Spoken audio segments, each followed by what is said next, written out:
Coucou c'est Sina, ha ha ha ha. Aujourd'hui, vidéo mensuelle des découvertes durant le mois passé, donc là ce sera sur le mois de février 2025. On va commencer tout de suite par Ma mère, moi et ma mère, un film totalement oublié dans l'histoire du cinéma. La première fois que j'ai vu l'affiche de ce film, je me suis réellement demandé qui le connaissait quand je n'en avais jamais entendu parler. C'est un drame où nous suivons une relation mère-fille bancale entre carrière ratée, soif de gloire au travers d'une autre personne et souhait de vouloir évoluer à son rythme. Ensuite, deux personnes qui malgré tout s'aiment mais de la mauvaise façon. Nathalie Portman et Susan Sarandon font un très bon travail. Comme toujours, si on cherche plus profondément, le film est intéressant, mais quand on le regarde comme ça, finalement c'est juste une guéguerre entre une mère et une fille pendant 2 heures, et à la longue c'est agaçant. Le journal de Bridget Jones.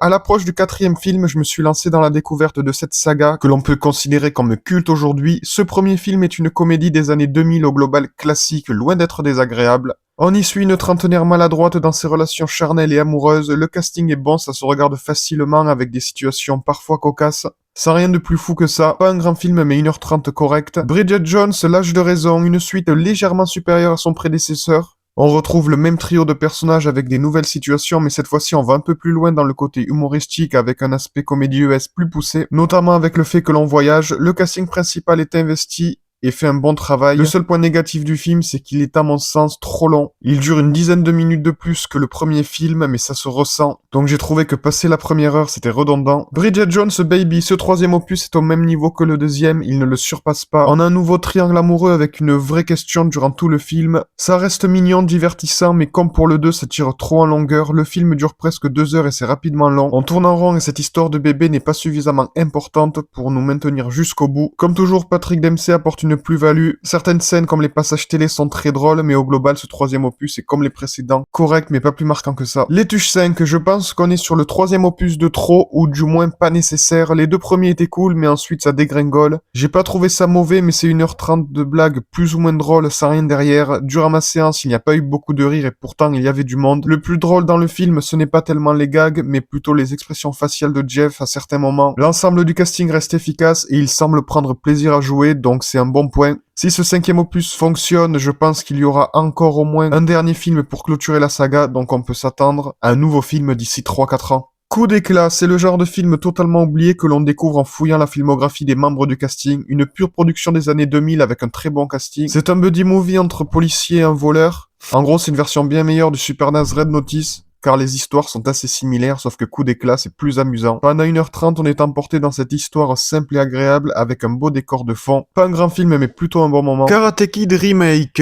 c'est un film sympathique. Jackie Chan est excellent dans son rôle, avec un côté très dramatique, touchant dans certaines scènes. Jaden Smith, lui, était bien jeune durant le film, et je suis pas trop fan de son jeu, ni même de son personnage, qui est relativement agaçant. Hormis ça, je trouve quand même que les deux personnages forment un bon duo, et c'est plaisant de les suivre. Le film dure 2h10, et ne commence vraiment qu'au bout de 50 minutes. C'est long à démarrer avec des scènes pas forcément nécessaires qui font surtout remplissage. Mais j'ai quand même passé un bon moment.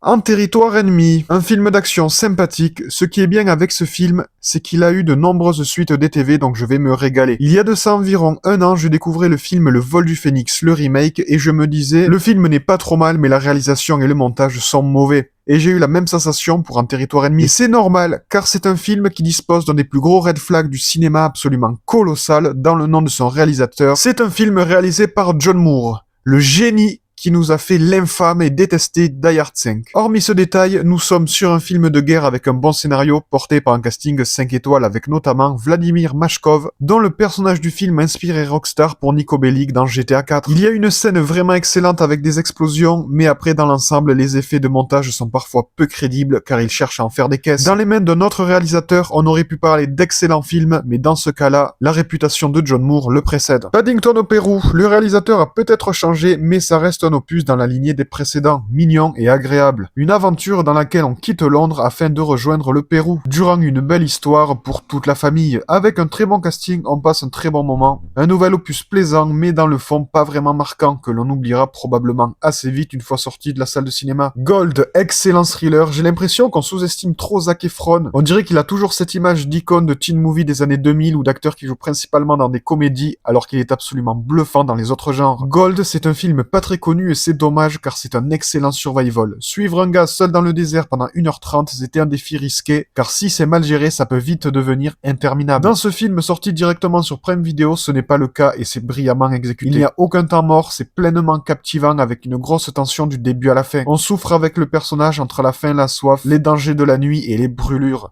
Un film que j'aurais bien aimé voir en salle car il est vraiment très bon. Captain America Brave New World, j'ai l'impression que j'étais l'une des rares personnes qui avait vraiment des attentes concernant ce nouveau chapitre du MCU. J'ai pas l'impression que la hype ait été présente car le film est sorti. Et voilà, ça n'a pas allé plus loin que ça. Je peux comprendre les réticences car pour voir ce film, c'est préférable, bien que pas forcément obligatoire, d'avoir vu la série Falcon and Winter Soldier, que j'ai d'ailleurs beaucoup apprécié. Ce 4e opus est un film plutôt bon, mais absolument pas marquant et j'irais même jusqu'à dire qu'il était totalement dispensable. Rien de nouveau à l'horizon, une histoire habituelle qui commence peut-être à avoir un effet de lassitude et de répétitivité. Niveau rythme, c'est réussi, le temps passe plutôt vite, Tim Blake Nelson en méchant, ça le fait, Red Hulk s'avère finalement très convaincant et loin d'être un pétard mouillé, et tous ceux qui disent ouais mais on le voit que 5 minutes à la fin, même s'il est en gros sur l'affiche, je pense que c'était prévisible depuis déjà des mois que finalement Red Hulk ne serait que secondaire voire tertiaire. J'ai passé un bon moment au cinéma, toutefois, je pense que c'est à nouveau un film du MCU qu'on oubliera très rapidement. Une Violent Nature, alors ça c'est une pépite du cinéma des TV. Si un gars de chez Disney ou Marvel m'entend, vous devriez prendre exemple sur ce film car c'est comme ça qu'on fait un film sur un antagoniste. In Violent Nature prend le slasher en contre-courant dans un film où nous suivons un slasher de forêt classique mais entièrement du côté du croque-mitaine. C'est pas le film du genre qui bouge le plus car on suit principalement un gars de dos en train de marcher dans les bois et d'observer des gens, mais pour une petite production du genre, ils ont mis le paquet, notamment sur les effets gore qui sont très réussis. Et entre ce film-là et Terrifier, ça montre bien au gros studio la puissance du cinéma indépendant. Il ne faut pas forcément des millions pour être crédible. C'est un hommage au film des années 70-80 car on retrouve un format d'image en 4/3 et une image avec du grain, ce qui apporte un vrai charme au métrage. Une bombe passée par Gérard Meur, qui j'espère aura droit à un Blu-ray ou au moins un DVD prochainement. Tetris, c'était plutôt sympa. Je pense que n'importe quelle personne sur cette terre a joué au moins une fois à Tetris dans sa vie. Fan de jeux vidéo ou non, le film Tetris est un film à voir car on ne soupçonnerait pas tout ce qu'il s'est passé autour de ce jeu à l'époque. C'est un film réussi, mais assez étonnant parce que c'est un film Apple TV. Taron Egerton est à mon sens un des acteurs promis à une grande carrière. Ça fait déjà plusieurs années qu'il tourne et à chaque fois je trouve que les films dans lesquels il joue sont très bons. Il livre toujours une excellente prestation et j'ai hâte de voir la suite de sa carrière. Entre conflits politiques, gouvernementaux, argent, pouvoir et droits d'auteur, il s'est passé énormément de choses autour du jeu. Pour moi, ça fait partie des films qui ne se racontent pas mais qui se regardent tant il y a d'éléments et que c'est prenant avec de bonnes idées de mise en scène.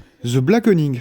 Un slasher plutôt sympathique, je sais pas si beaucoup de personnes le connaissent, mais en gros c'est une parodie de slasher qui s'inspire d'un des clichés de ce genre de production, qui est que les noirs meurent toujours en premier. C'est pour ça que la phrase d'accroche du film c'est « Ils ne peuvent pas tous mourir en premier ». Si quelqu'un peut me dire d'où vient ce cliché, car avec tous les slashers que j'ai vus, je n'ai pas l'impression que ce soit tant répandu que ça. C'est une comédie horrifique qui dure 1h30 avec quelques bonnes idées, mais surtout un côté humoristique très prononcé. En fait, on suit vraiment n'importe quel groupe de potes durant une session vanne. Tous les personnages du film sont noirs, ils font des blagues sur les blancs, ils se balancent des vannes entre eux sur les noirs, ainsi que sur les personnes métisses. C'est drôle, avec un très bon casting et des acteurs qui s'en sortent vraiment bien. Il y a du surjeu, mais dans une comédie burlesque de la sorte, ce n'est pas vraiment dérangeant. Niveau réalisation, c'est pas trop mal. Ce que j'aurais préféré dans le film, c'est qu'on soit plus sur un vrai slasher, parce que, attention, spoiler, personne ne meurt, et c'est dommage car au final il n'y a pas vraiment d'enjeu, mais ça reste quand même un film fun devant lequel on passe un bon moment. Wolfman, c'est le nouveau film de Leigh Whannell, et ayant adoré Invisible Man, j'avais hâte de découvrir ce nouveau film, et au final j'ai trouvé ça plus que moyen. La force du film, c'est sa mise en scène. La mise en scène est soignée, fluide, avec quelques idées, notamment un travail des couleurs, quand on passe du point de vue des humains à celui de la créature. Il y a un côté body horror qui fonctionne bien avec des maquillages convaincants et des scènes assez perturbantes et pas très agréables à regarder. À part ça, j'ai pas trouvé que le film était si captivant que ça. On suit une famille plutôt classique pendant une nuit dans laquelle il ne se passe pas grand chose d'intéressant. Comme le titre l'indique, on n'est pas sur un film de loup-garou habituel. Ce n'est pas un werewolf, mais bien un homme-loup, le Wolfman. Donc les monstres peuvent décevoir si on s'attendait à autre chose. Ce n'était pas mauvais, mais c'est une œuvre qui ne m'a pas vraiment convaincu. Dr Patch, une belle histoire. Si ça ne va pas dans votre vie, si vous n'avez pas le moral, il faut regarder un film avec Robin Williams. Sa filmographie regorge d'œuvres pleinement positives, touchantes et drôles. Dr Patch est un de ces films dont on ne parle pas assez, et c'est dommage.